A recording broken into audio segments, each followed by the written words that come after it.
con los procesos de reacciones nucleares, ya que la fisión y la fusión son reactores nucleares, son reacciones, perdón, nucleares. Entonces, una reacción nuclear es un proceso mediante el cual hacemos chocar dos partículas, ya sea un núcleo ligero y un núcleo pesado, o dos núcleos ligeros, o dos núcleos pesados, o una partícula como un neutrón y un núcleo. Y a partir de esa colisión se generan se transforman, mejor dicho.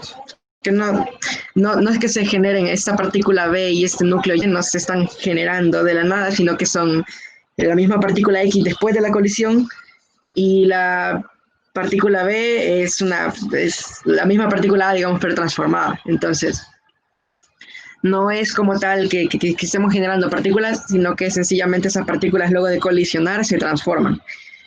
Entonces, a partir de las reacciones nucleares podemos obtener energía, ¿sí?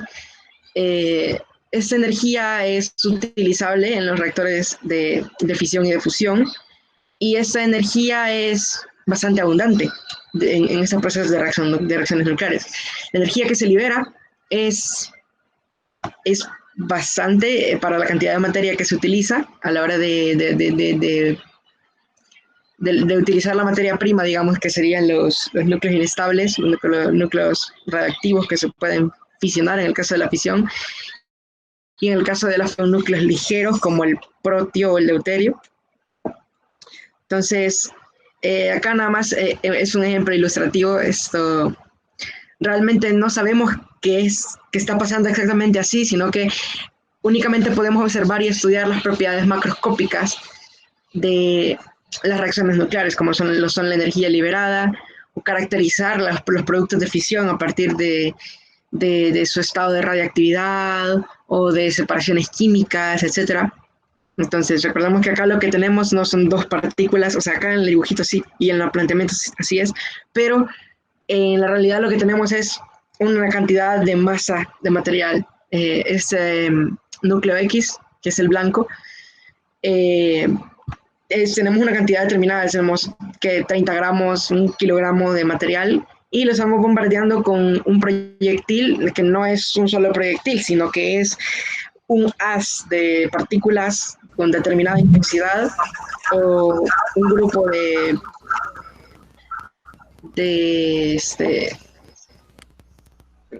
un rayo o un haz, digamos. Creo que alguien tiene activado el micrófono, se oye como un eco. Sí, Ricardo Ramírez, lo tenés encendido. Sí, yo creo que ya lo hago. Ok. Bueno. Entonces, al modificar los núcleos, luego de bombardearlos con partículas que traen grandes energías, por supuesto, acá esta energía, esa partícula A tiene una energía determinada, ¿sí? Para poder modificar esta partícula de acá, este proyectil tiene que tener una energía determinada.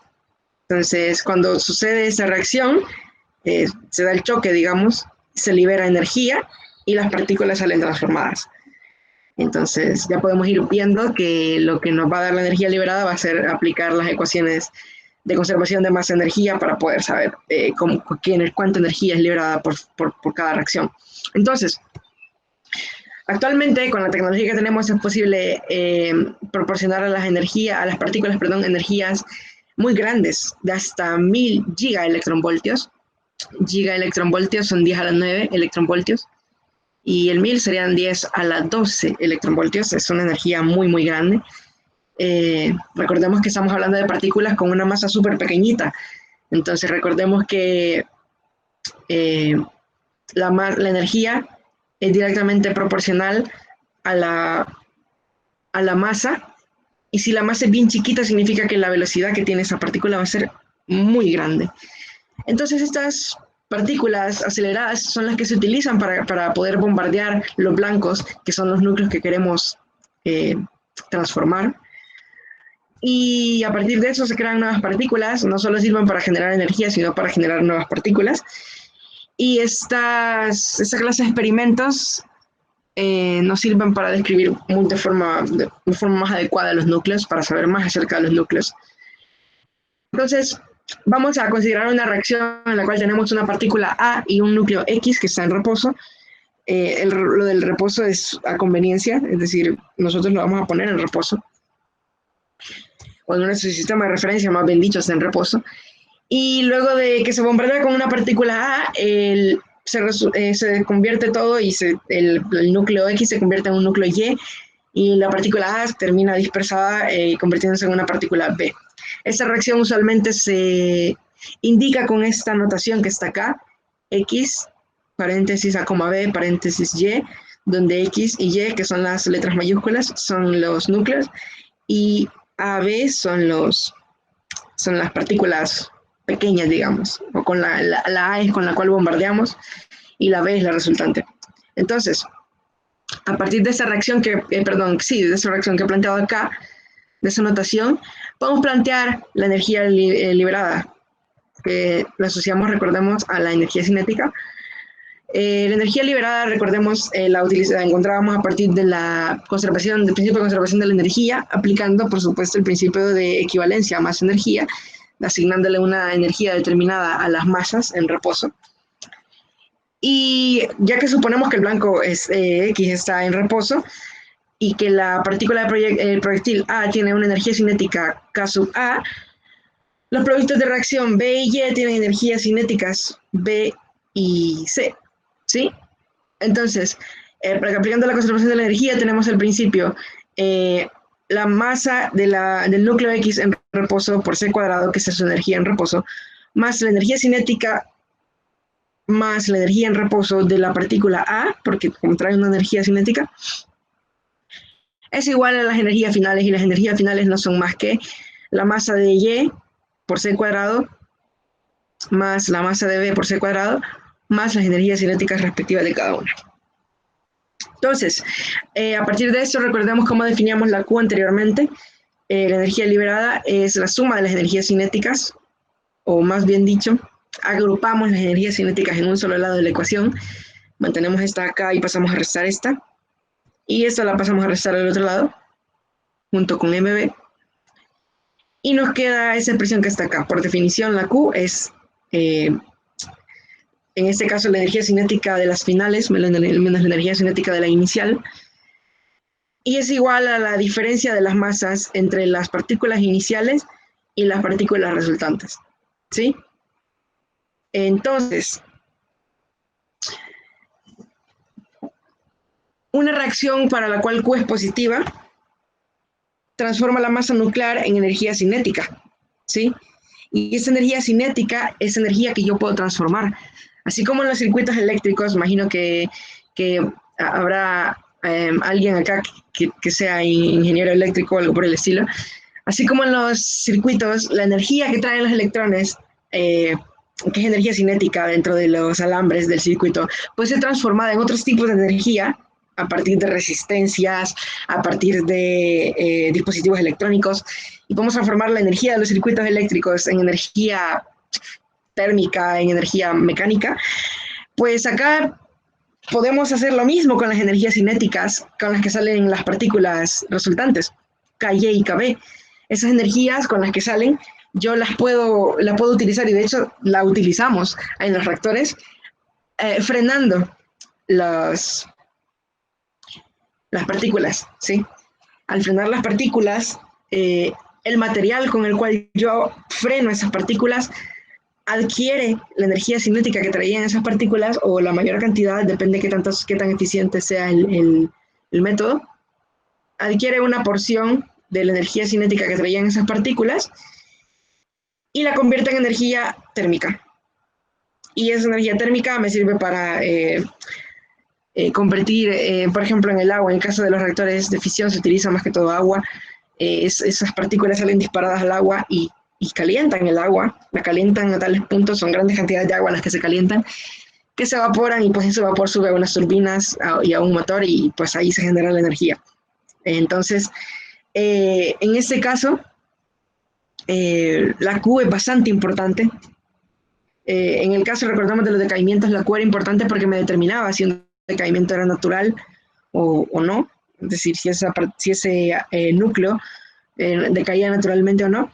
es la condición bajo la cual se da el decaimiento, y en este caso esta Q me representa la energía que yo libero a partir de una reacción nuclear. ¿Sí? Mientras más grande sea esta Q, mucho mejor, porque más energía voy a tener liberada y más energía voy a poder ocupar. Entonces, por lo general, estas reacciones son exotérmicas, siempre liberan energía, ¿sí? Y cuando Q es negativo, hay un detalle, ¿sí? Cuando Q es negativa, la reacción necesita una energía cinética límite. La partícula A tiene que tener una energía cinética límite para que suceda la reacción cuando Q es negativa, ¿sí? Por ejemplo, si Q es negativa,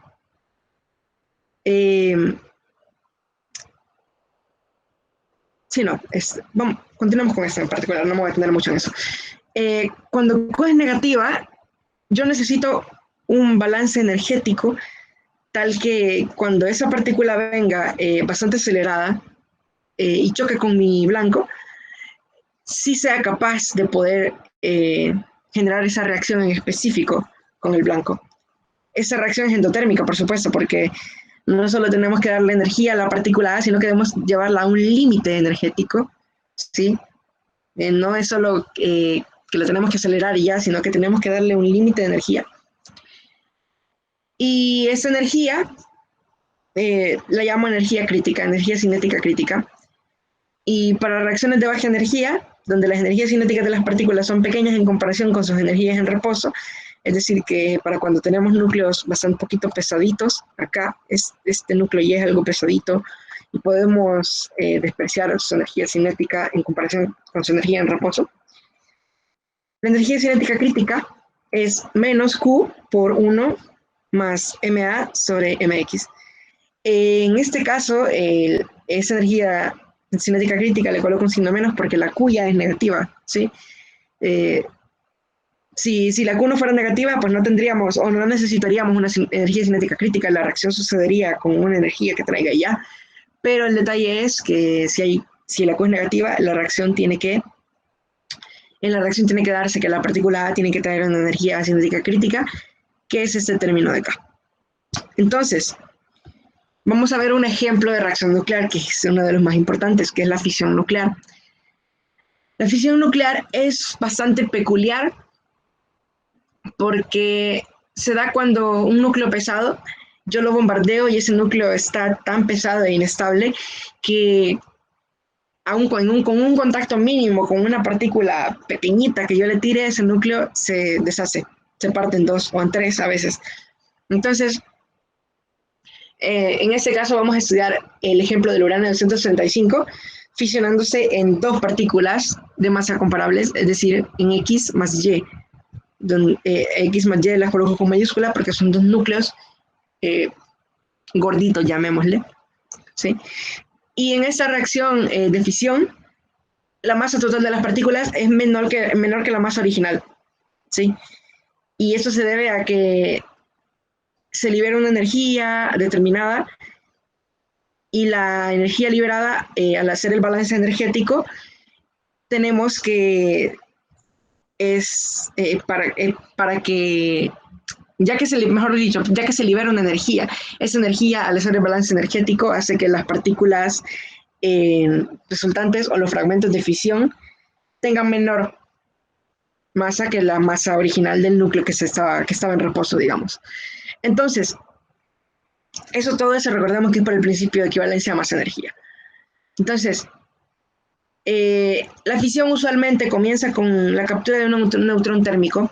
¿Qué es un neutrón térmico? Un neutrón térmico es un neutrón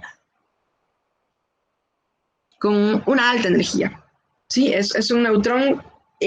Recordemos que en física, usualmente a la energía de las partículas o a la sumatoria de las energías internas de una partícula, o la medida, mejor dicho, de esa energía le llamamos temperatura, ¿sí? Según los principios de la termodinámica, más bien por la definición de la temperatura. Entonces, cuando un neutrón tiene una gran energía y pues tiene todas las posibilidades de fisionar un núcleo, se le llama neutrón térmico, porque tiene una gran temperatura, porque tiene una gran energía. Entonces, como esos son directamente proporcionales, le llaman neutrón térmico.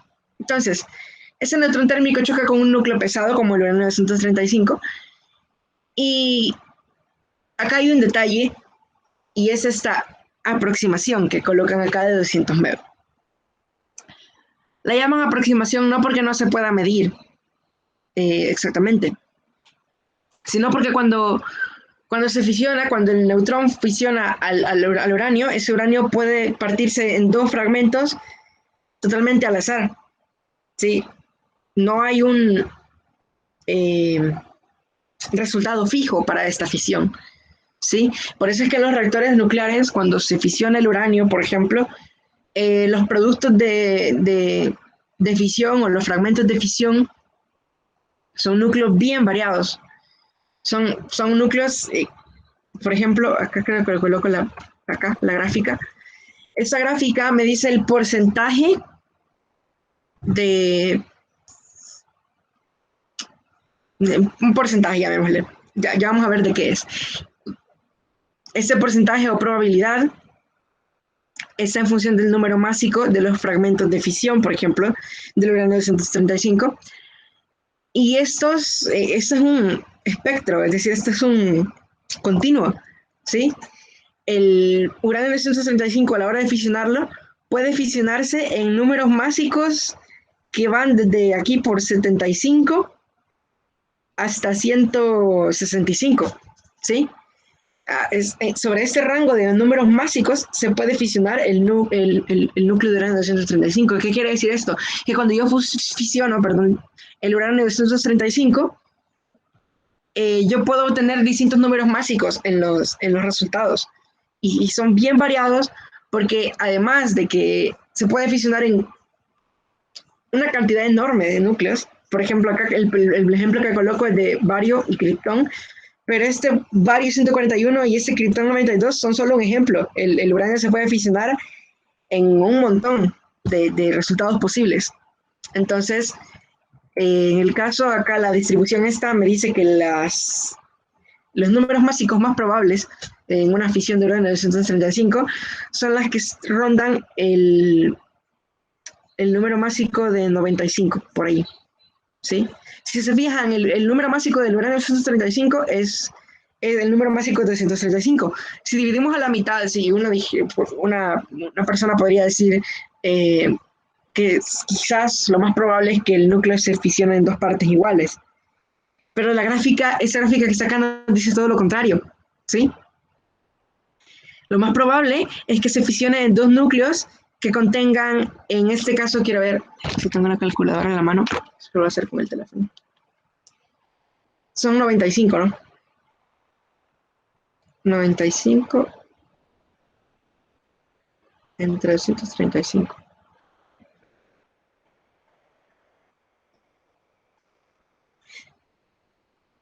40, sí, 40%. El 95 que está acá, donde hay un pico máximo, es el 40% del número másico del uranio 235. Y el otro que está acá, que si se fijan en esta gráfica simétrica, ¿sí? El otro que correspondería, el otro núcleo que tendría el 60%, obviamente, o más o menos, corresponde a este 140, ¿sí? Más o menos. Y 140 sobre 235 me debería dar más o menos el 60, exacto, 59%. Entonces, la proporción más probable de números másicos de productos de fisión del uranio 235 es 40-60, ¿sí? Los números másicos de fragmentos de fisión más probables después de una fisión de uranio 235 se ubican en 95 y en 140 de números másicos, sí, número másico de 95 y número másico de 140. Entonces, la proporción es de 40-60, esta que está acá representa el 40% del número másico del uranio 235, y esta que está acá representa el 60% del número másico. Entonces, lo que quiere decir esto, y si se fijan acá, la mitad de 135 es más o menos 117.5. Si ustedes se fijan acá, el 117.5 estaría casi que a la par del mínimo. Acá está el 120, ¿sí? Ese mínimo cae ahí por el 120. Si se fijan, el que tiene bueno, no es que tenga la menor probabilidad, sino el que tiene aquí hay un valle de probabilidad. Esa probabilidad es bien mínima, si se fijan es de 10 a la menos 2 casi. En casi 10 a la menos 2, eso quiere decir que una de cada 100 productos de fisión va a tener la proporción esta de 50-50, digamos, que cada núcleo tenga la mitad del número másico del núcleo de 235. Entonces, nada más quería mostrarles eso porque acá menciona esto de que la energía liberada es aproximadamente 200 MeV, y eso siempre va a ser una aproximación, porque la energía liberada va a depender de los núcleos resultantes, y esos núcleos resultantes para cada proceso de fisión son diferentes. Entonces, como son diferentes, lo que vamos a tener como resultado es un espectro de productos de fisión, de un espectro de masas de productos de fisión. Entonces, esta liberación de energía se debe a que los núcleos más pequeños están más ligados que el núcleo pesado. Quiere decir que son ligeramente más estables. Y esta fisión del uranio 235 por neutrones térmicos se representa con esa reacción que está acá. Esa reacción que está acá, yo tengo un neutrón, ¿sí? Le colocan un número másico 1, pero no es necesario, solamente es para indicar que este es un neutrón. Neutrón más el uranio 235, ese neutrón se une, digamos, al uranio, y al unirse lo convierte en un estado excitado. Este es uno de los ejemplos que me preguntaba, quiero ver, Carlos Najera la semana pasada, de cómo podríamos generar o qué significa un núcleo excitado. En ese caso, el neutrón se une al núcleo, digamos, y cuando se une al núcleo, o sea, no solo choca, sino que se une, este estado, el núcleo, perdón, absorbe la energía que traía el neutrón y se convierte en un estado excitado de uranio, ¿sí? Se convierte en uranio 236 excitado, y esta energía de por sí que ya es un núcleo pesado tiende a decaer, más el hecho de que está excitado lo hace fisionarse casi que automáticamente, no dura casi nada. Acá creo que dice que dura 10 a la menos 12 segundos antes de separarse. Entonces, usualmente se ignora ese estado excitado del uranio, pero esto es lo que realmente está pasando. El uranio se excita y luego, debido a que está excitado y es pesado, es doblemente inestable y decae súper rápido en los dos núcleos fisionados y en más neutrones. Sí, a la hora de separarse, por acá tengo la imagen de la fisión. Sí, creo que no se leen esas letras, pero yo lo voy a leer. Pero si se fijan acá, ignoren todas estas, después lo vamos a ver. Y chequen acá cuando ya tengo los dos núcleos hijos, digamos, los dos fragmentos de fisión. Aquí salen otras partículas, estos son neutrones. Después de una fisión es común que el resultado involucre neutrones, más neutrones. Es como cuando esos núcleos son como si hiciéramos chocar dos helicópteros, o en los choques automovilísticos, por ejemplo, que pues si los carros chocan o se deshacen, digamos, se rompen, o los helicópteros se rompen, pues usualmente se rompen en un montón de fragmentos, que una hélice sale por allá, que el espejo del carro sale por allá. Pues entonces algo así sucede con los núcleos también, nada más que acá estos productos o partículas chiquitas usualmente son neutrones, que digamos sería el espejo del carro, que es lo primero que sale volando cuando hay un choque. Solo por poner el ejemplo. Entonces, ese uranio 236 excitado es un estado excitado intermedio que solo dura aproximadamente 10 a la menos 12 segundos. Y estos fragmentos se denominan fragmentos de fisión. Hay un montón de combinaciones de X y Y que satisfacen los requerimientos de conservación. Esos requerimientos son, por supuesto, que la Q sea positiva.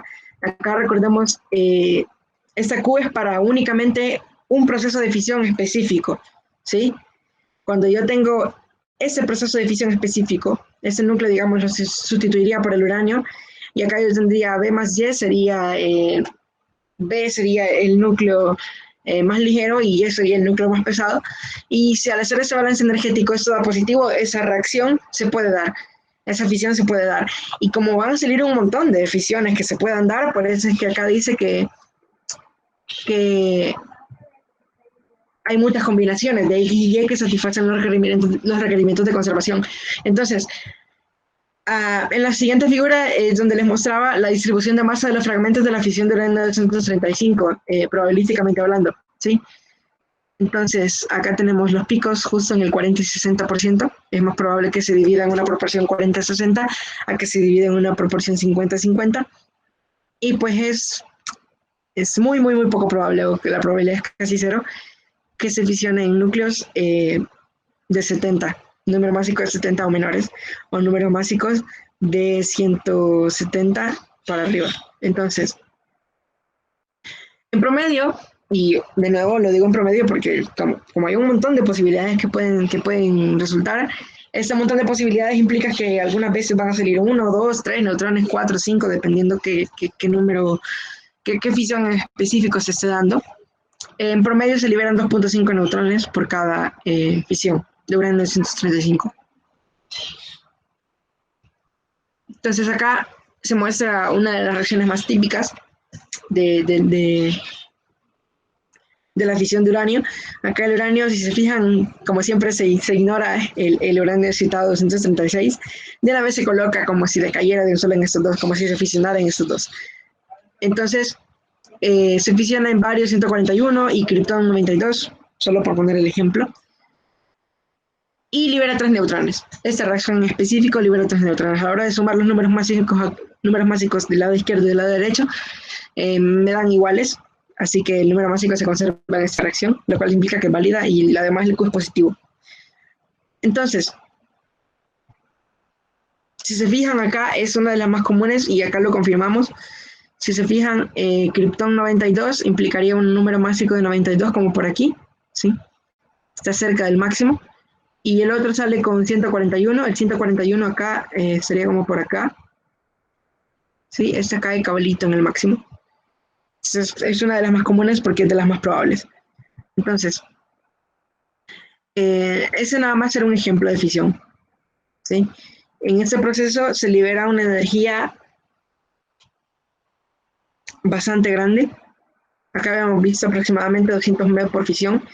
Y estos 200 MeV, ojo, es por cada fisión. Y si yo tengo 1 gramo de uranio 235, ¿sí? Que 1 gramo de uranio 235 correspondería a, quiero ver, bueno, no voy a hacer el cálculo ahorita, pero correspondería a varios millones de núcleos de uranio, ¿sí? 1 gramo de uranio tiene un gran montón, tiene millones de núcleos de uranio. Si yo fisiono ese millón de núcleos de uranio que están en ese gramo de uranio, si todos se llegaran a fisionar, cada uno liberaría 200 MeV. Esos 200 MeV, por los millones de núcleos que estoy fisionando, me generaría una energía total súper grande. Por eso es que es bastante factible generar energía a partir de fisión, porque yo tengo un montón de núcleos y cada núcleo libera esa cantidad de energía por fisión.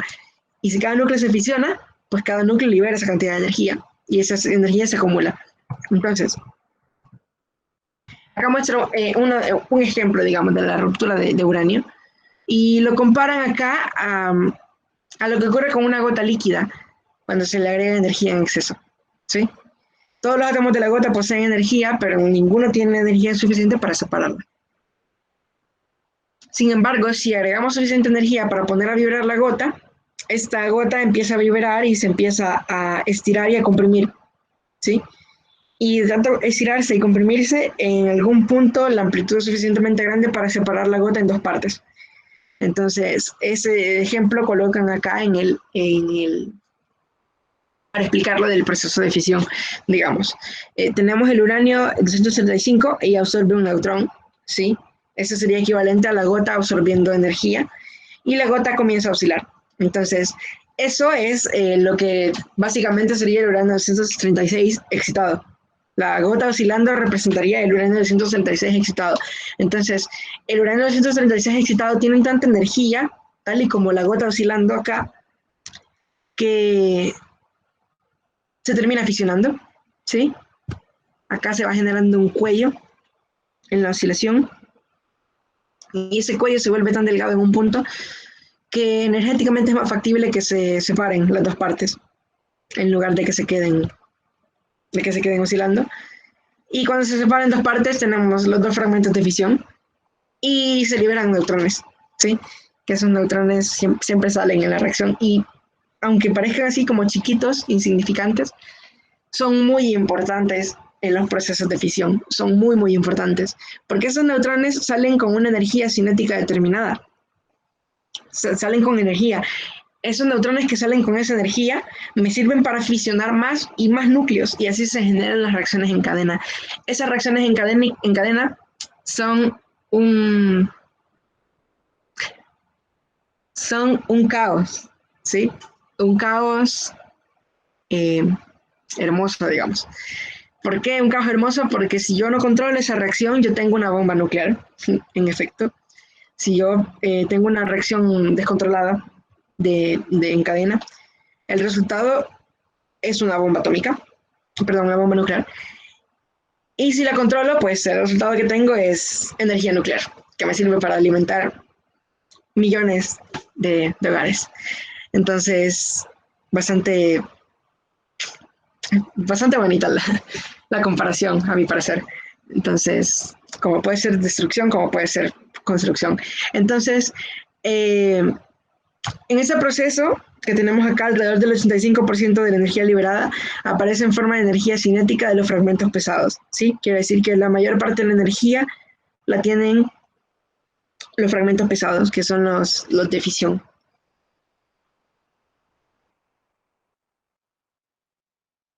Entonces, cuando yo fisiono el uranio, a partir de bombardeo de neutrones, yo puedo tener una reacción en cadena, ¿sí? Puede hacerse uno puede ser, digamos, o controlar la reacción tal que suceda de forma lenta y controlada, como en un reactor nuclear, o de forma explosiva y sin control, como en una bomba. La liberación de energía en una reacción nuclear en cadena es enorme. Es enorme porque cada uno, y acá coloco la imagen, acá un neutrón fisiona un núcleo de uranio, salen los dos fragmentos y sale 3 neutrones. ¿Sí? El ejemplo que había colocado acá, este es el Krypton 94 y este es el bario 139, aunque creo que el ejemplo era otro, bario 141. Sí, bueno, es distinto. De todas formas, ya sabemos que esas fisiones pueden ser, acá por ejemplo colocan los fragmentos de fisión, todos esos son uranios, los grandes son uranios 235, todos son uranios. ¿Sí? Recordemos que cuando tenemos 1 gramo de uranio, pues tenemos un montón de núcleos de uranio que están ahí, esperando a ser fisionados. Entonces, en esencia vamos a tener un montón de uranios en un espacio pequeño. Y si se fijan acá, los fragmentos que colocan son bien variados. Acá son kriptón y bario, acá son rubidio y cesio, acá son estroncio y xenón, acá son cesio, rubidio, bario, kriptón, rubidio, cesio, xenón, estroncio. ¿Sí? Son bien variadas las combinaciones. Cada una de esas combinaciones es válida, cada una de esas combinaciones tiene Q positiva. Y acá si se fijan colocan más que todo 3. Y esas 3 son, si se fijan siempre son bastante cercanas a los máximos de distribución de masa. ¿Sí? 144, 90, 90, 143, 139, 94. Siempre están cerca del máximo de acá que habíamos colocado. Entonces son reacciones bastante comunes. Son fragmentos de fisión bastante comunes. Entonces, por ejemplo, para hacer la comparación, si nosotros utilizáramos el uranio como combustible, literalmente como combustible de combustión, si quemáramos el uranio, la liberación de energía en esa reacción química, al quemar el uranio, el calor de combustión aproximado es de 4.500 joules por gramo y expresada como energía por átomo, esto es de 11 electronvoltios por átomo. Y en contraste, en una fisión de uranio se libera 200 MeV por átomo y 200 MeV comparado con unos electronvoltios, recordemos esto es 10 a la 6 electronvoltios, se liberan aproximadamente 20 millones de veces más energía al fisionar un uranio que al quemarlo, solo por poner el ejemplo. Eso es mucho, para mucho, se libera mucha más energía que con los procesos de combustión con los que generamos energía usualmente con combustibles fósiles, y etcétera. Además que esos combustibles fósiles contaminan el medio ambiente. Entonces, eso es mucho más factible. Entonces, Esa reacción de cadena en cadena, si se fijan acá, tengo el neutrón, choca con el uranio, me genera los dos fragmentos de fisión y salen 3 neutrones. Esos 3 neutrones salen disparados en cualquier dirección y en cualquiera de las direcciones, como literalmente yo tengo el montón de núcleos de uranio alrededor, en cualquier dirección que salgan disparados van a chocar con otro núcleo de uranio y como tienen una energía determinada, chocan con el uranio, lo vuelven a fisionar, este choca con otro uranio, lo vuelve a fisionar, salen más productos de fisión y salen más neutrones. ¿Sí? Estas otras reacciones generan más neutrones y esos otros neutrones salen y fisionan más núcleos y cada vez se fisionan más y más y más. Entonces, eso como resultado me genera la reacción en cadena y esa reacción en cadena me sirve ya sea para destruir una ciudad o para alimentar con energía una ciudad. Entonces, pues a nosotros nos conviene y nos interesa alimentar con energía la ciudad, ¿no? Entonces, en este proceso de fisión, y quiero hablar de esto y hacer énfasis en esto, imaginémonos que el proceso de fisión es como que yo partiera una manzana, ¿sí? Estamos de acuerdo que si yo parto una manzana, independientemente si la parto en una proporción 40-60 o si la parto a la mitad exactamente o en una proporción 30-70, esa manzana, los productos de la manzana que yo parto, es decir, los 2 pedazos de manzana que yo tengo después, esos 2 pedazos de manzana tienen la misma densidad que la manzana original, no tienen por qué tener una densidad diferente, en ese sí solamente la partí, solamente he cambiado la masa y el volumen, pero la densidad de la manzana se mantiene constante, entonces ya sabemos nosotros que la densidad nuclear es constante, ya lo habíamos visto. Entonces, al fisionar un núcleo, en esencia estoy cambiando su masa y su distribución de volumen. En esencia no estoy cambiando la densidad. Entonces, el resultado que yo tengo, acá pregunta, ¿cómo se controla el proceso de fisión? ¿Qué mecanismos se utilizan para eso? Vaya, ahorita solamente lo voy a decir así tocadito. La otra semana que vean reactores de fisión con Guillermo, que él va a hablar de reactores de fisión, va a ser más específico, pero ahorita en general la respuesta a eso son unos power rods que le llaman en inglés, en español son las barras de control. Esas barras de control son barras de grafito, a veces son de grafito, pueden ser de otros materiales, sirven para absorber la energía liberada y controlar la reacción, ¿sí? Y en general, además de esas barras, bueno, por supuesto, el generador de la energía es el agua, ¿sí? Todo ese montón de humo que sale de las centrales nucleares es agua evaporada. Entonces, el agua en general ya me sirve para controlar la reacción un poquito, nada más, porque frena todos los productos de fisión, todas las partículas que salen disparadas, el agua la frena, absorbiendo su energía, calentándose hasta evaporarse.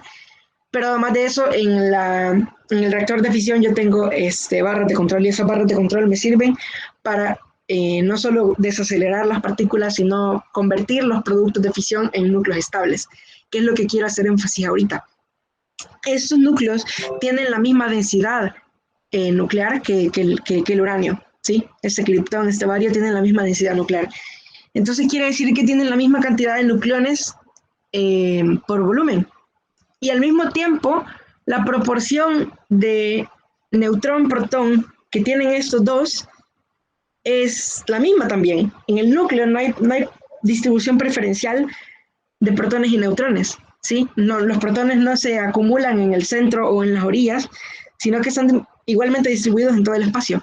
Entonces, estos dos productos de fisión tienen la misma proporción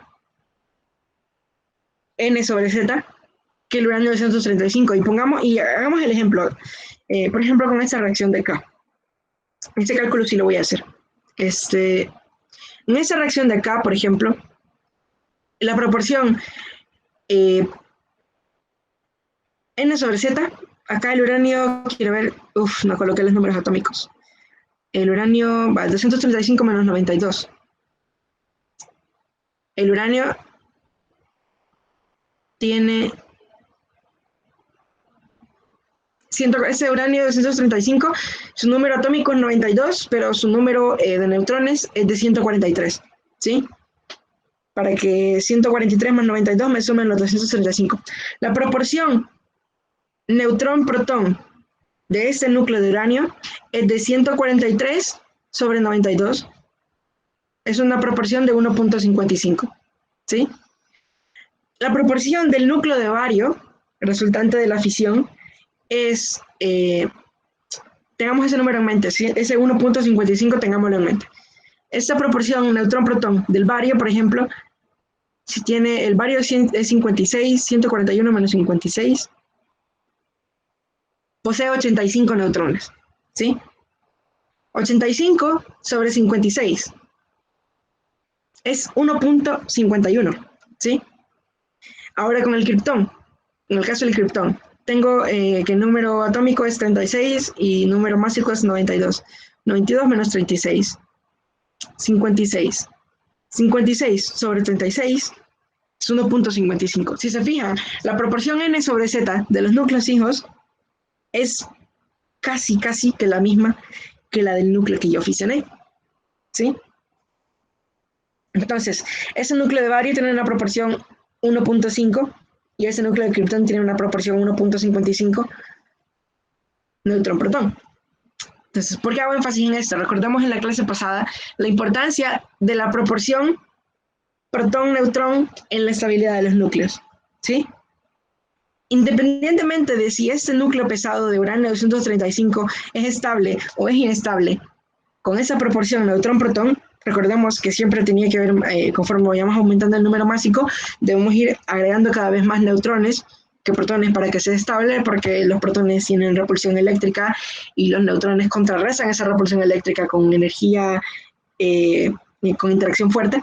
Entonces, recordemos cómo iba la curva, mientras más aumentaba el número másico, tenía que yo agregar más neutrones. Entonces, si ese núcleo de uranio, digamos, si fuera estable, supongamos que es estable. Si ese núcleo de uranio fuera estable, esa proporción, esa estabilidad, digamos, se debe a la proporción neutrón-protón. Sí, la proporción neutrón-protón para el uranio 235 es 1.55, y si fuera estable, eso es lo que lo tiene estable. ¿Sí? Digamos. ¿Qué es lo que sucede cuando yo bajo los números másicos? Cuando yo disminuía el número másico, recordemos en la gráfica, si quieren, de hecho la voy a poner. Voy a dejar de compartir esta por un momentito, voy a compartir la de la clase pasada para que entendamos de lo que estoy hablando. Esto es bastante importante porque con todo esto de los decaimientos que vimos en la clase pasada, yo puedo determinar a partir de una gráfica de estabilidad nuclear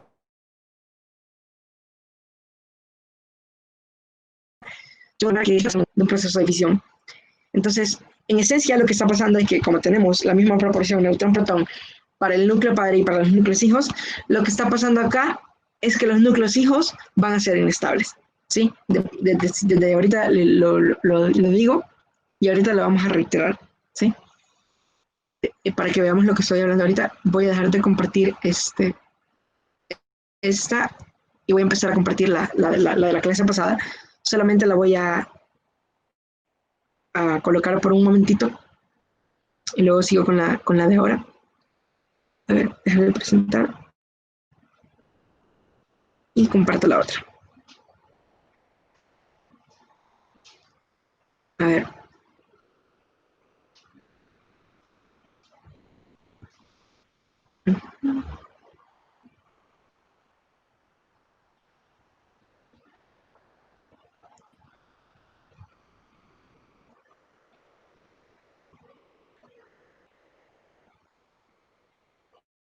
No, hombre, volví a copiar la misma.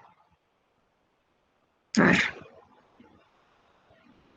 Es que las dos se llaman igual. Como las llaman en la misma carpeta, las dos tienen el mismo nombre, porque acá al abrirlas con Chrome, las abre con el nombre de la...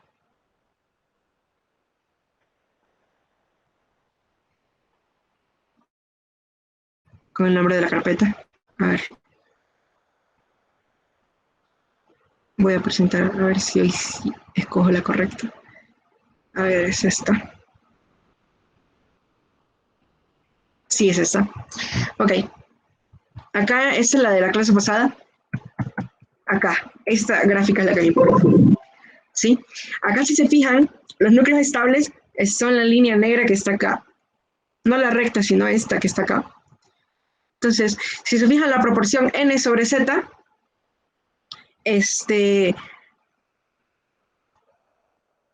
me representa n sobre z igual a constante me representa una línea recta, ¿sí? Una línea recta que iría como, ¿cómo decirlo?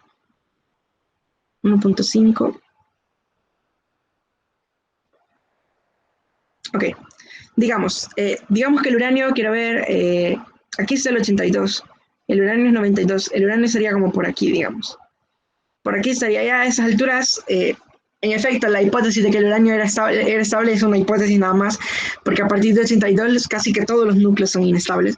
Entonces, digamos, si la proporción n sobre z del uranio 235 está acá, representaría esa proporción una línea recta con una pendiente 1.5, es decir, sería una línea recta, algo así, digamos, que iría como de acá al origen, y esa proporción, digamos, sería la misma proporción para los núcleos hijos, que los núcleos hijos estarían ubicados sobre esa misma línea de proporción en cualquiera de esos otros puntos, pero esa misma línea no es la línea de estabilidad, ¿sí? Esa línea de estabilidad ni siquiera es una recta, es una semicurva, ¿sí? Yo creo que la proporción n sobre z de estabilidad es, quiero ver cuál es la proporción de estabilidad, n igual a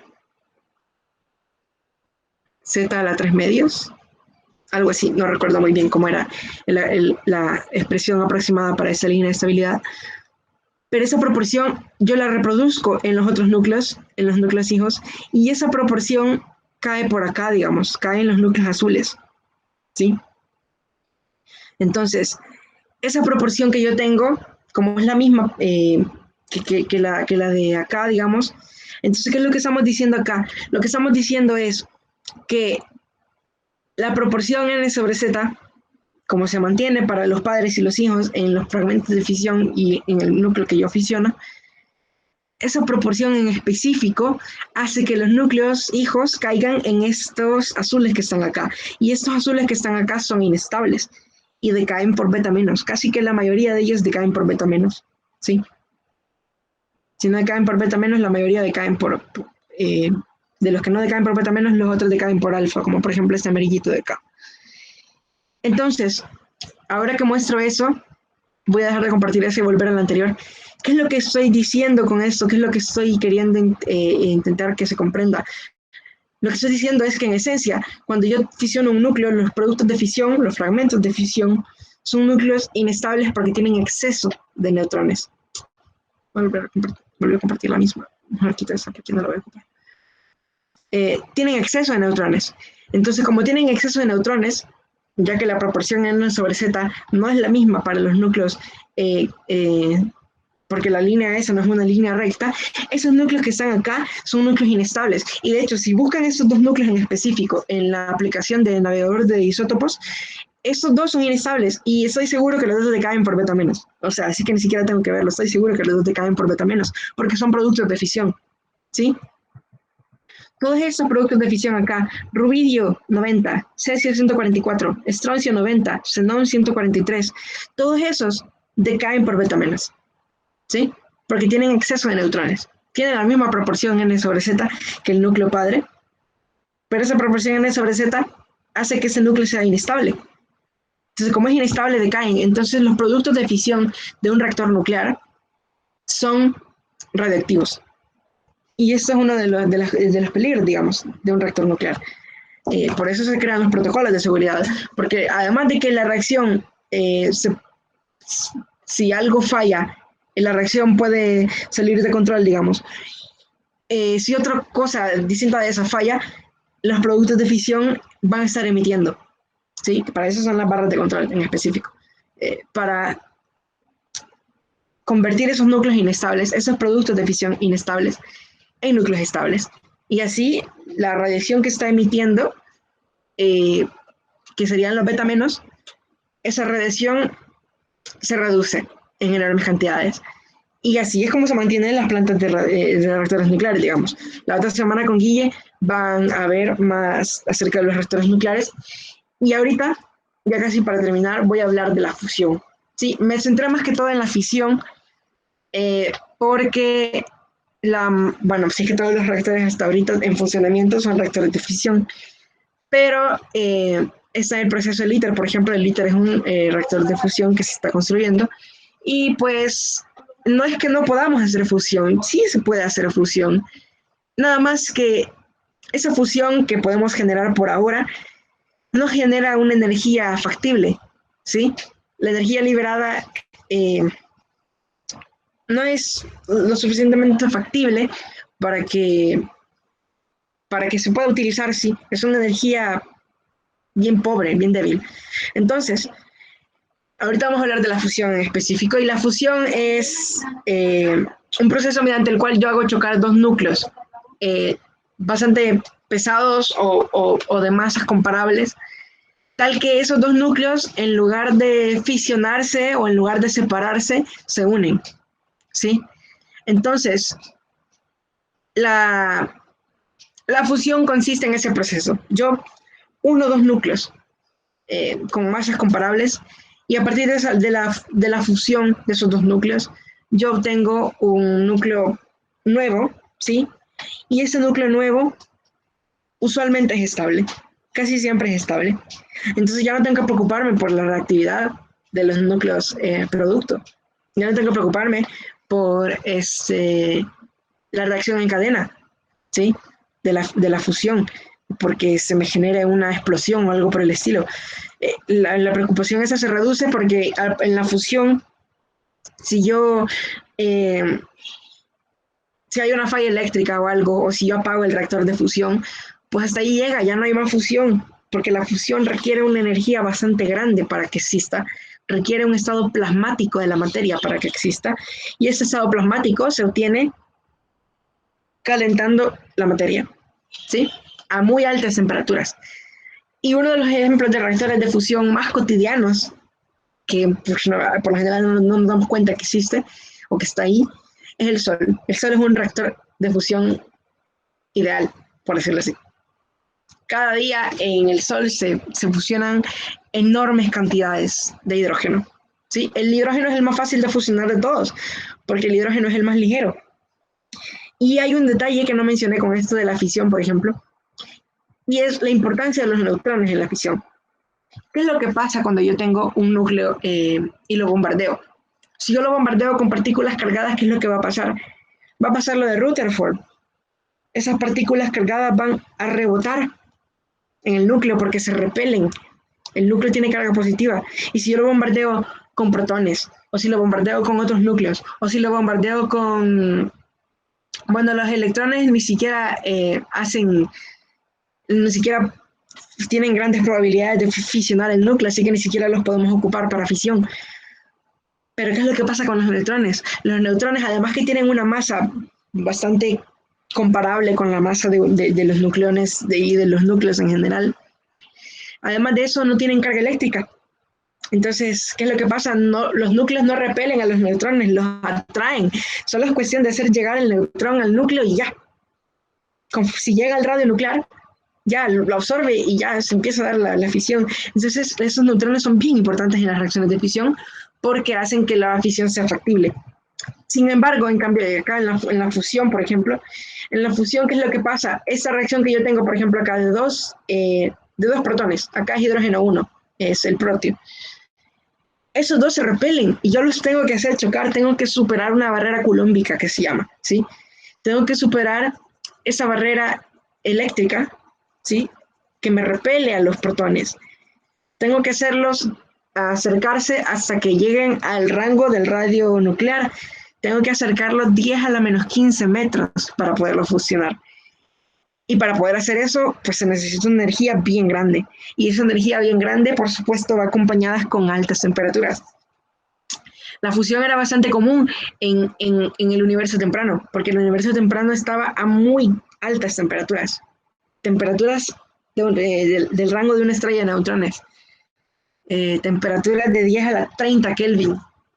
Y, por ejemplo, el Sol, por ejemplo, en su superficie, tiene temperaturas del orden de 10 a la 3, 10 a la 4 Kelvin.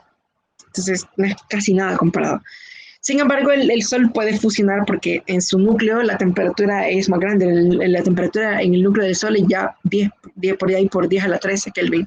Sin embargo, para poder construir materiales en la Tierra que soporten esos calores, esas temperaturas, es bastante complicado y caro, ¿sí? Entonces, para sostener la materia en ese estado plasmático, yo necesito inversión de dinero y de energía. Entonces, en el caso, por eso es que la fusión es tan complicada de hacer, porque además que para fusionar los dos núcleos tengo que superar una barrera coulombica, que en el caso de la fisión no la tengo que superar, solo lo lanzo y ya. Además de eso tengo que tener un recipiente o un material suficientemente resistente para poder soportar las temperaturas de 10 a la, ¿qué? 10 a la 3, 10 a la 10 Kelvin. Entonces, debido a que la masa del núcleo final es menor que las masas en reposo combinadas, porque en este caso no solo libera energía, sino que necesita una gran energía para poderlo fisionar, ocurre una pérdida de masa, acompañada, por supuesto, con una liberación de energía. ¿Qué es lo que sucede con esto? Ya que la masa del núcleo final es menor que las masas en reposo de los núcleos originales, ya que yo necesito una gran energía, usualmente en los procesos de fusión nuclear, los núcleos resultantes son estables, ¿sí? Es decir, cuando yo fusiono los dos núcleos, los convierto en un nuevo núcleo y ese núcleo, pues ahí quedó, se fusionó y ya. A no ser que yo fusione núcleos pesaditos, es decir, que yo fusione dos hierros, por ejemplo, dos núcleos de hierro, yo voy a obtener un núcleo resultante bastante pesado y muy probablemente inestable. Entonces, en esos casos sí ya tenemos de nuevo el problema de los decaimientos. Pero si yo fisiono, y que en el caso lo más factible es fisionar los núcleos más ligeros, si yo fisiono protios, deuterios y tritios, que son los isótopos del agua, el protio tiene un neutrón, el deuterio tiene 2 neutrones y el tritio tiene 3 neutrones. En ese caso, pues, los núcleos resultantes son estables, ¿sí? Entonces, acá, por ejemplo, presento uno de los ejemplos de las reacciones de fusión que ocurren en el Sol, por ejemplo. Acá, por ejemplo, se fusionan dos protios, me generan un deuterio más un electrón más un neutrino, en este caso sería un antineutrino del electrón. Y luego, ya que tenemos un reactor a altas temperaturas, esa temperatura, pues en lugar de disminuir, pues se mantiene o aumenta, ¿no? Entonces, a partir de eso, yo tengo el deuterio que se generó y tengo más protios calientes alrededor y estos protios calientes se vuelven a fusionar con este deuterio y me generan el helio 3 más fotones, ¿sí?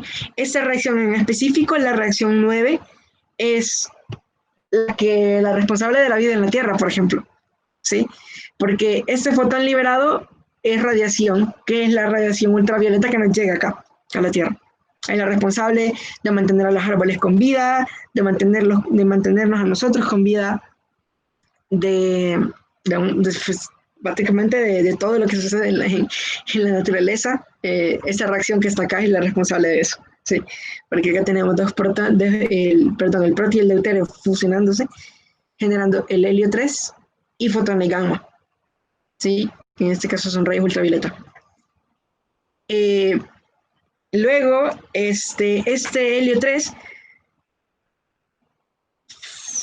creo que acá lo tengo mal. Creo que este es... no. Este protio... sí, déjenme ver. Se me fusionan. Hace el electrón acá. Bueno, luego voy a checar y voy a hacer la corrección. Creo que acá era el tritio. H3. Como H y HE, el hidrógeno y el helio, son bastante parecidos. Puede que me haya equivocado acá, pero ya lo voy a checar. El detalle es que además de que se genera helio, se puede generar tritio también. El tritio es el otro isótopo del agua, del hidrógeno, perdón. En este caso, el hidrógeno, cuando tiene 2 neutrones y un protón, tiene un número másico 3, ya el tritio es inestable. El protio y el deuterio no son inestables, el tritio sí lo es.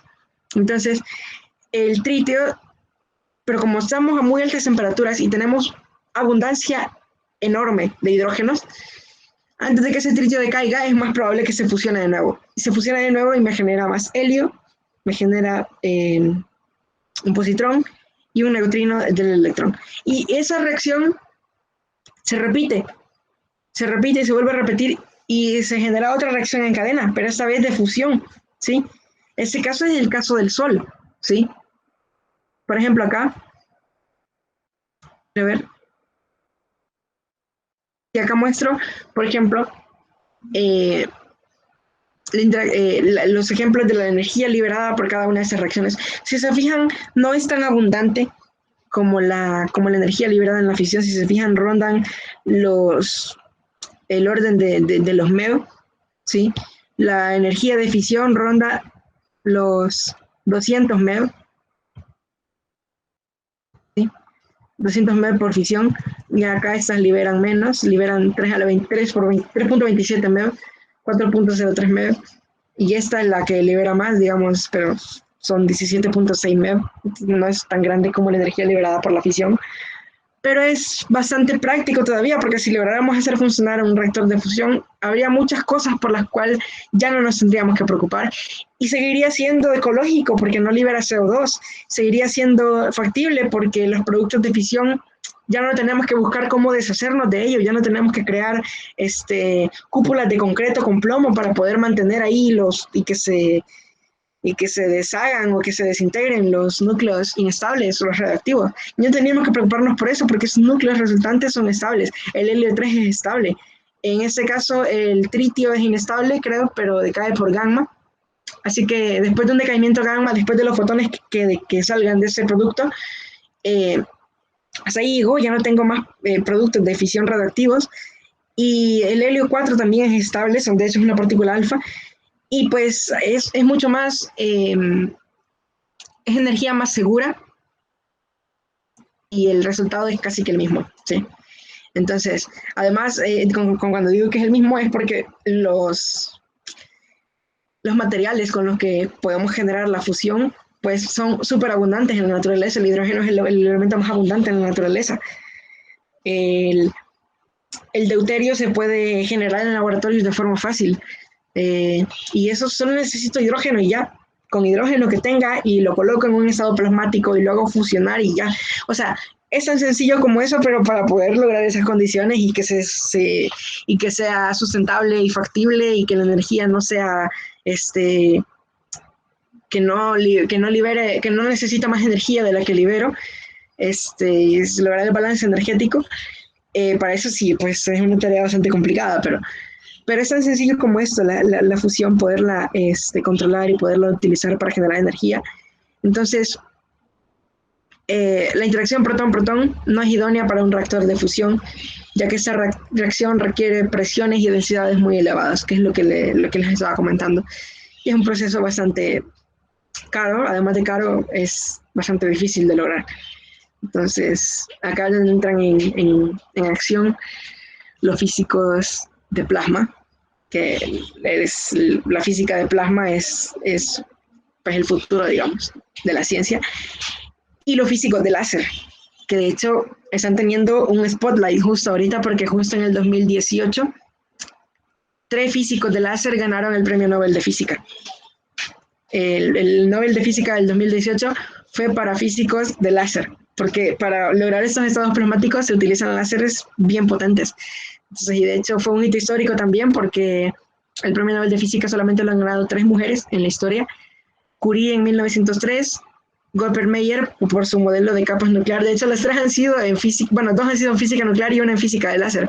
Curie con su teoría de la radiactividad, Goldberg Meyer por su modelo de capas nuclear que logró describir y le pegó cabalito a los números mágicos.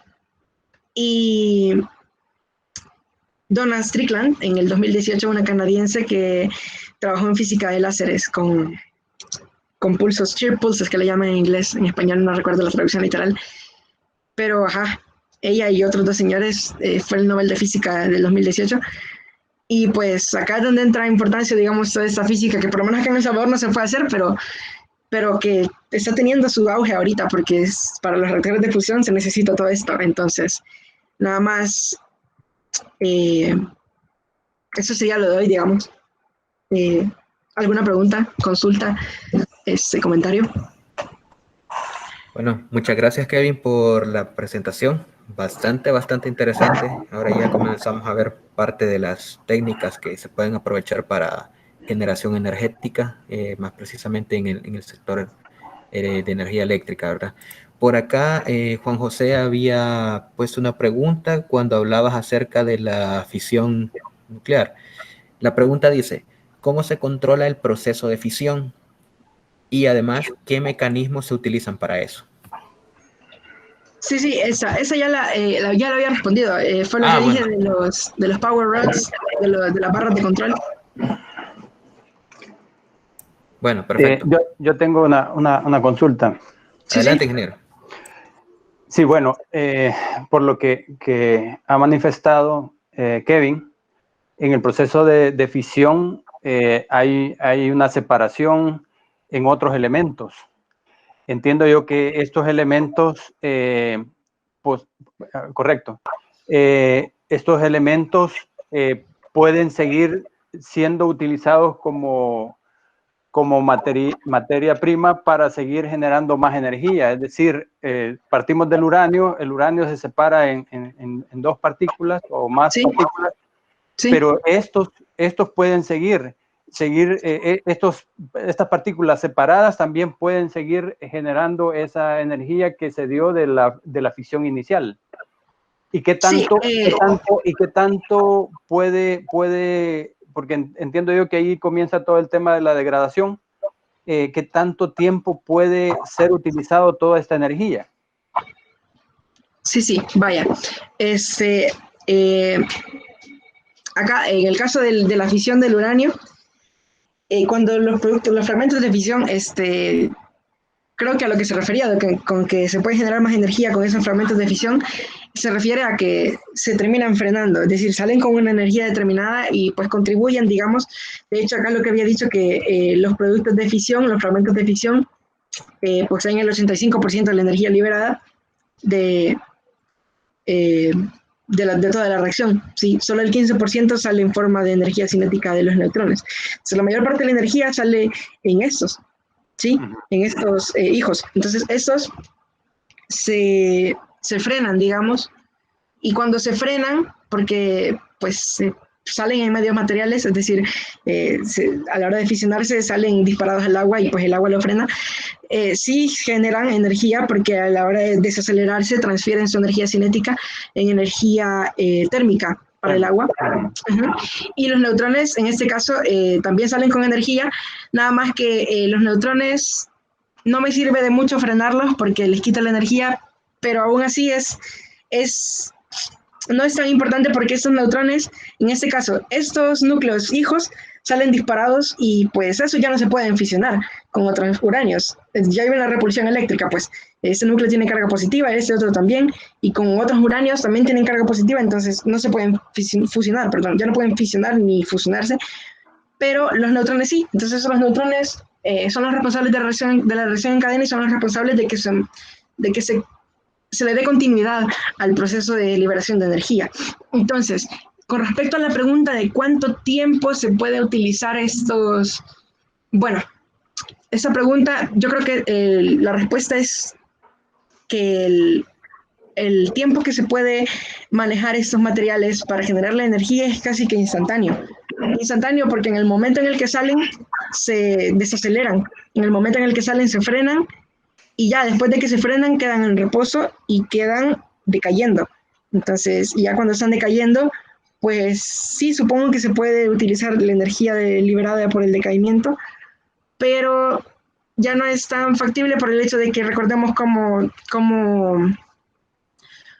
decaen estos, decaen por beta, y las betas son electrones o positrones, y en ambos casos las betas son partículas que casi no interactúan con la materia, ¿sí? Porque son bien livianas. Las partículas, mientras más livianas son, menos interactúan. Entonces, usualmente lo que sucede es que esos productos radioactivos ya no son utilizables para la generación de energía.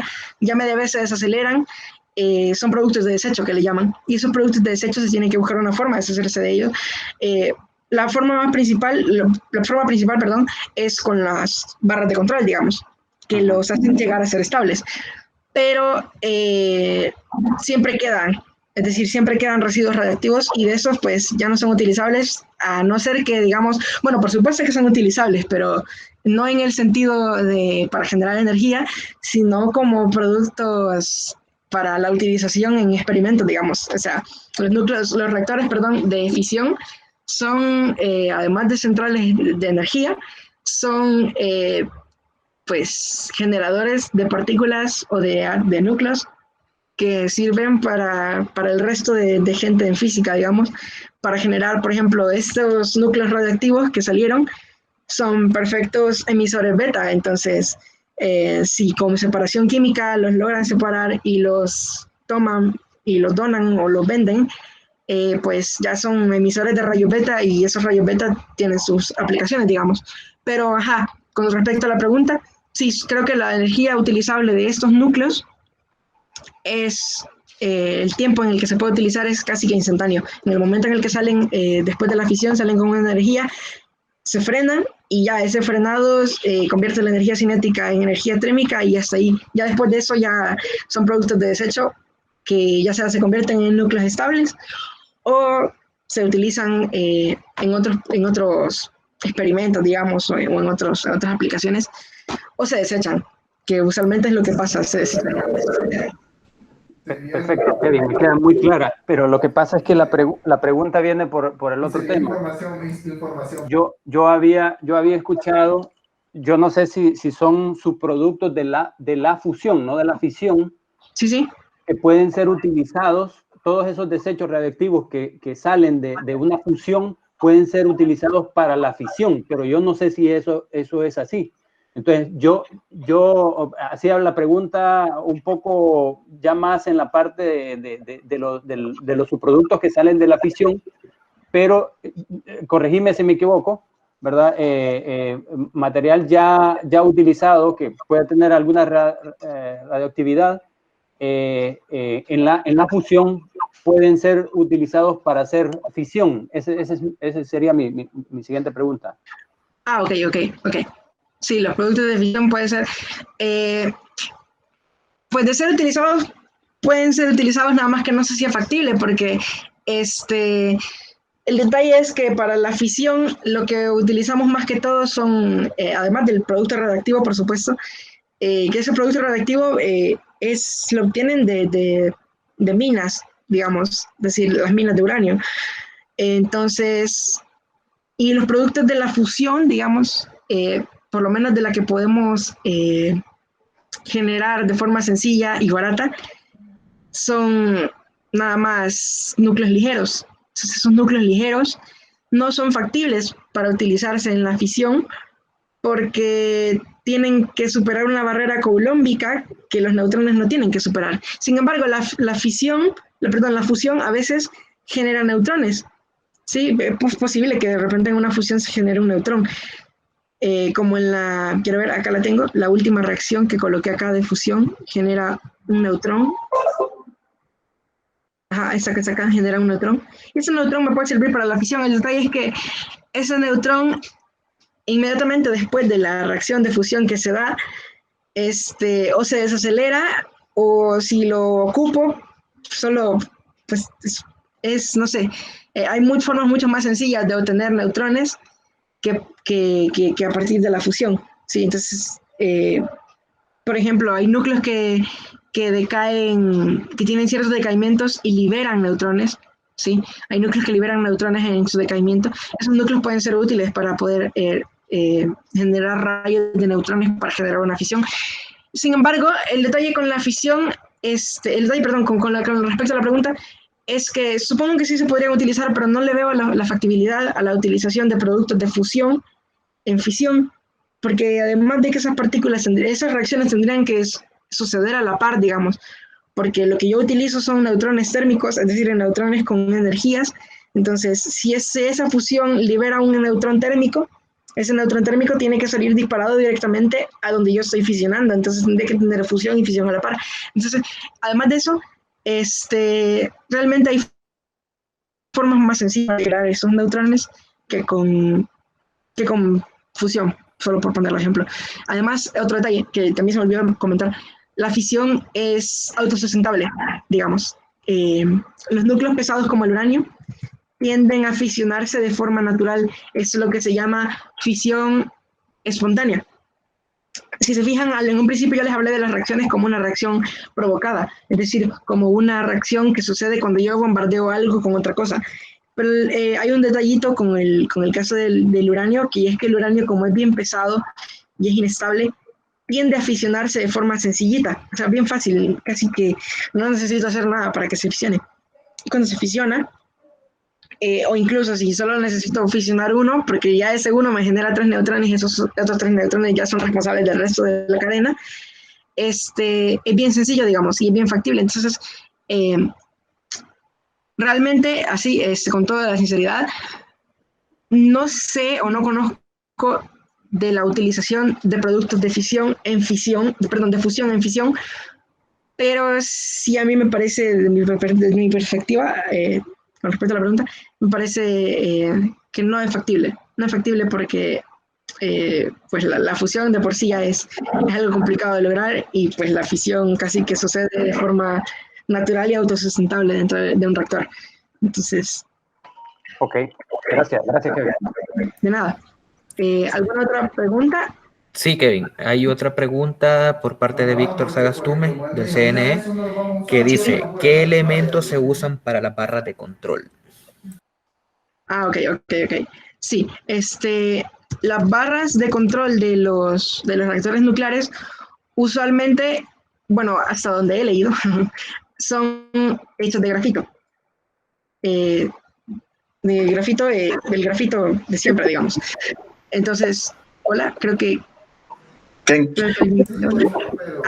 está hablando. Sí, se te escucha. Sí. Yo creo que sí, las barras de control normalmente se hacían de grafito, pero a partir de accidentes nucleares como el que tuvimos en Chernobyl, el grafito fue sustituido, ya que ocurre un fenómeno particular con el grafito en las barras de control, y en la actualidad se hacen normalmente de acero o boro o materiales por el estilo, a veces de cadmio, y esas son las que se mantienen en las barras de control. Bueno. Muchas gracias, Guille. Sí, yo en particular no he leído así a fondo lo de reactores. Yo más que todo me quedo aquí con lo de la física fundamental, digamos, lo de la física nuclear. Y por eso es que Guillermo, esas 3 sesiones, Guillermo casi no ha tenido protagonismo porque él es el que ha estudiado más lo de reactores. Entonces yo me sé lo básico, digamos, él ya estudió bastante de eso. Entonces, él la otra semana va a estarles hablando de los reactores nucleares, cómo funcionan, sus características, qué procesos se usan para el control de la reacción, qué procesos se utilizan para la conversión de los productos de fisión en material estable, y todos esos detalles técnicos él los va a manejar la otra semana. Entonces, pero por ahora, todo lo que les da, digamos, la base para que se comprenda por qué se hacen todos esos procesos o por qué se tiene que controlar la reacción, qué clase de materiales tienen que ocupar y todos esos detalles son, digamos, les he dicho hasta ahorita por qué son importantes. Entonces, ya la otra semana con Guillermo van a ver cómo realmente es que se logran controlar estas reacciones para que no tengamos una clase de desastres como las que ya se han dado con otras clases de reactores, que por cierto son bastante aisladas. Es decir, los protocolos de energía nuclear, los protocolos en los reactores nucleares son bien estrictos y solamente cuando se contrata a la gente se le da un protocolo que tiene que seguir al pie de la letra para evitar esa clase de accidentes. Entonces, igual esos reactores nucleares, los accidentes con reactores nucleares, en proporción con el número total de reactores nucleares que hay en el mundo, pues la proporción de accidentes o la probabilidad de que haya un accidente es bastante pequeña si se sigue siempre el protocolo. Entonces, todo esto, como dicen, la energía nuclear como puede ser peligrosa, pero si se sigue un protocolo determinado, es la energía más segura, digamos, porque, por ejemplo, pues los accidentes se dan con todos los tipos de energía. Es decir, hay accidentes con combustibles fósiles, accidentes que con un montón de accidentes que se pueden dar con diferentes fuentes de energía, nada más que esos accidentes no son tan catastróficos, digamos, pero ese es el detalle. Entonces, espero que hayan encontrado interesante la charla del día de hoy, que les haya servido, que hayamos aprendido algo, pues, todo esto. Entonces, la visión a futuro, digamos, es en este caso el de la fusión nuclear, es la energía del futuro. Y pues los reactores de fusión, además de que son más sustentables, son más seguros, hay menor cantidad de desecho ecológico y pues tienen el mismo resultado o mejores resultados que los de fisión. En el detalle, por lo mismo que les había dicho, porque el hecho de que el material es mucho más fácil de conseguir, nada más es hidrógeno, y la energía que libera, pues se tiene que hacer una forma para que sea factible, se tiene que hallar una manera de la cual esa energía sea utilizable y sea abundante. Y pues eso. Muchas gracias. Muchas gracias, Kevin, por tu participación. También a Guille ahí por la participación y aclaración en la parte de reactores. Sabemos que ahí él es el más correcto para poder platicarnos de eso. En las siguientes sesiones vamos a comenzar a hablar ya sobre reactores nucleares, los diferentes tipos de reactores nucleares, y ya pues poner en práctica más o menos lo que hemos visto en estas primeras 3 sesiones que nos dio Kevin. Nada más me queda agradecerles a todos por su atención. Espero de que estemos aprendiendo muchísimo, ¿verdad? Y siempre estamos ahí para apoyarlos cualquier duda, consulta. La presentación les va a estar llegando en estos días. De igual manera, la grabación del video, ¿verdad? Entonces, solo me queda nuevamente agradecerles a todos, y en especial a los chicos de la UES, por esta sesión. Y nos vemos la siguiente semana. Pasen muy feliz tarde. Bueno, buenas tardes. Buenas tardes. Feliz tarde. Gracias. Buenas tardes. Feliz tarde.